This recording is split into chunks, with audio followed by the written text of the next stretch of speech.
A ver, normalmente cuando se busca un diagnóstico existe una expectativa de precisión casi absoluta. Claro, como en las matemáticas o en la ingeniería. Exacto.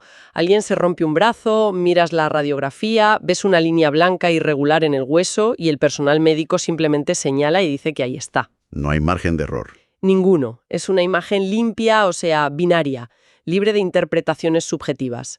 Pero cuando miramos hacia la demografía de la región de Galilea en el siglo I, el periodo romano temprano I, esa radiografía histórica lleva más de un siglo completamente borrosa. Totalmente desenfocada, sí. ¿Dónde vamos a limpiar esa lente en esta inmersión profunda? Tenemos sobre la mesa una serie de extractos académicos recientes sobre arqueología e historia de la región. Y nuestra misión es resolver un debate gigantesco. O sea, ¿quiénes habitaban exactamente el vecindario de figuras históricas fundamentales? ¿Era una zona judía estricta, un territorio de paganos o una mezcla cultural donde todo valía? Y resolver esa incógnita demográfica cambia drásticamente la interpretación de cualquier texto histórico o bíblico de la época. Para quienes analizan estos textos, no es un detalle menor. Claro, no es lo mismo predicar en un sitio que en otro. O sea, si asumimos que los discursos sociales o políticos del siglo I se daban ante una audiencia cosmopolita, altamente helenizada y asimilada al imperio, pues las tensiones políticas se leen de una manera muy concreta. Ya como una rabieta contra el imperio, digamos. Exacto, pero si el público era en realidad una comunidad agraria fronteriza y con una identidad nacionalista radical, el escenario completo se transforma. Las mismas palabras adquieren un peso subversivo completamente distinto. La composición étnica es el lienzo sobre el que se pinta toda la historia de la región. Bueno, pues vale, vamos a desglosar esto, porque para entender la solución que proponen las fuentes arqueológicas actuales, primero hay que desgranar el tremendo caos historiográfico que dominó casi todo el siglo XX. Madre mía, el caos fue espectacular. Es que académicos brillantes construyeron imperios teóricos basándose casi en exclusiva en textos literarios antiguos, y tratar de reconstruir la demografía de toda una región leyendo únicamente a historiadores como Flavio Josefo o el libro de los Macabeos es el equivalente a intentar trazar el árbol genealógico de una familia basándose en los diarios de unos vecinos cotillas que se odian entre sí. Ostras, ¿es una analogía perfecta? Porque cada autor escribía con una agenda política. Claro, para una audiencia específica. Y a menudo se contradecían de forma espectacular. Esa dependencia de los textos generó teorías diametralmente opuestas que se enseñaron como verdades absolutas durante décadas. ¿Qué es lo grave? Eso es. Por un lado, figuras como Emil Schürer argumentaban que Galilea estaba dominada por población gentil o, como mucho, por descendientes de itureos que habían sido asimilados a la fuerza. Vale. Y en el otro extremo del espectro, investigadores como Richard Horsley sostenían que los habitantes eran los remanentes de las antiguas tribus de Israel del norte, que supuestamente habían sobrevivido ocultos durante siglos. Pero había un problema geográfico también, ¿no? No era solo confiar ciegamente en textos sesgados. Totalmente. Un manejo desastroso de la geografía antigua. Cuando la Academia del siglo XX leía la palabra Galilea, proyectaban los mapas modernos o trazaban fronteras imaginarias muy laxas. Ya, en plan, todo lo que está por el norte es Galilea. Exacto. Pero si nos ceñimos a las fronteras políticas estrictas que el propio Josefo definió para el siglo I, Galilea superior e inferior formaban un enclave interior muy específico. Muy delimitado. Estaba completamente rodeado por territorios extranjeros, o sea, Fenicia acechando al oeste y al norte, la red de ciudades de la Decápolis al este y la región de Samaria al sur. Claro, lo que significa que si un historiador cometía el error de incluir en su análisis demográfico una ciudad costera y plenamente fenicia como Tolemaida, que pasaba muchísimo. Considerando la parte del ecosistema galileo, pues los datos estadísticos colapsaban por completo. Es como intentar medir el nivel de silencio de un monasterio de clausura, pero decidiendo que el estadio de fútbol que hay en la calle de al lado cuenta como parte del edificio. ¡Qué bueno! La inclusión descuidada de zonas periféricas creó el espejismo de una Galilea cosmopolita y pagana que dentro de sus fronteras reales sencillamente no existía. Pues ante mapas mal dibujados y textos contradictorios, el consenso actual ha decidido abandonar la literatura y mirar directamente a la verdad del suelo, a la arqueología. La estratigrafía no miente. Investigadores modernos como Jonathan Reed y Mark Chansey han liderado un cambio de paradigma brutal.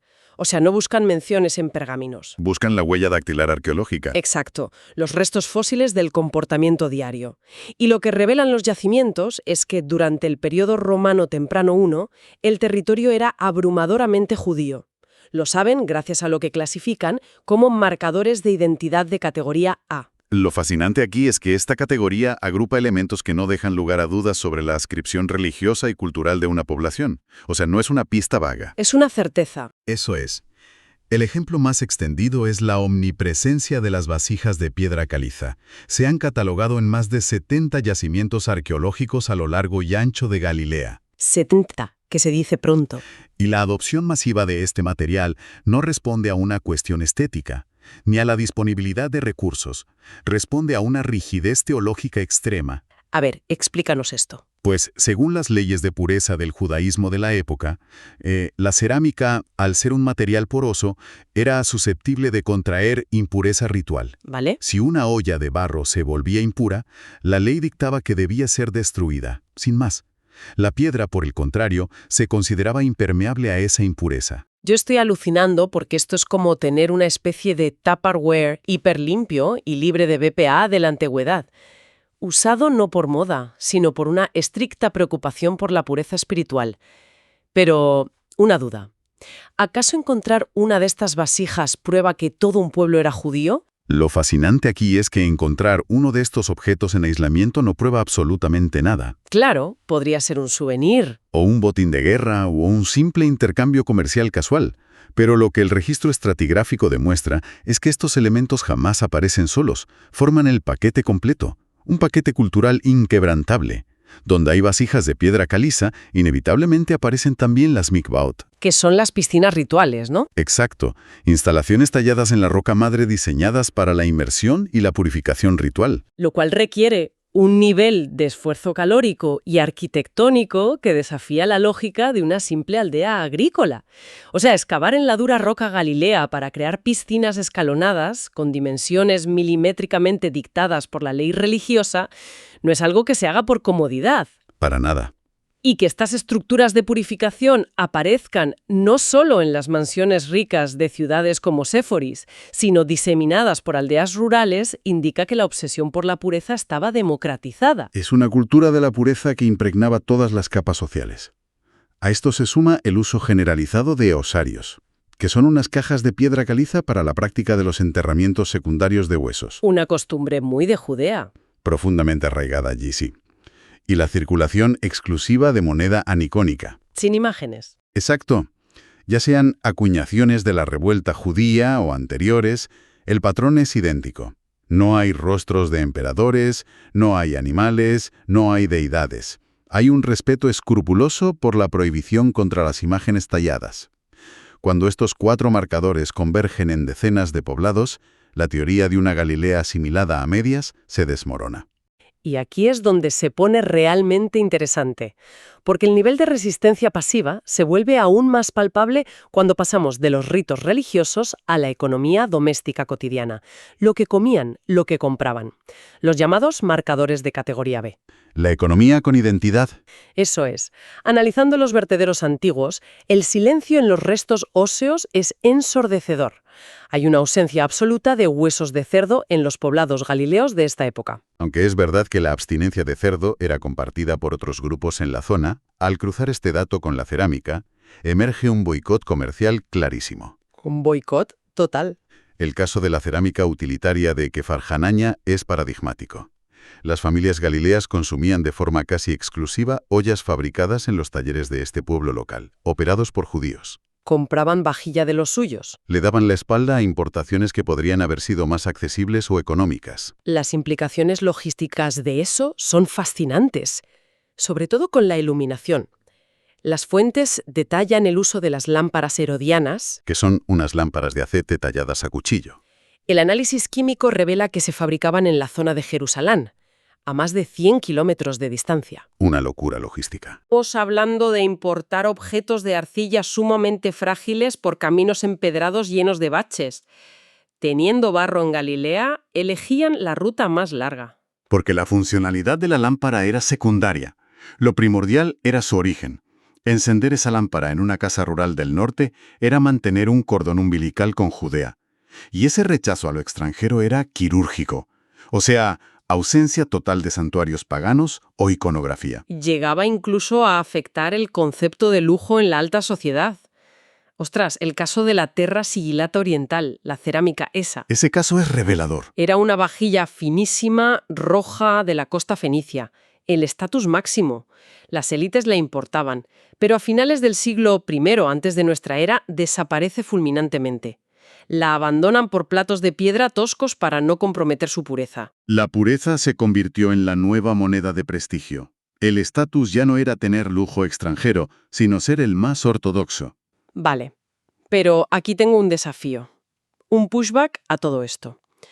Si analizamos las fuentes, hay un dato que parece una contradicción monumental. A ver.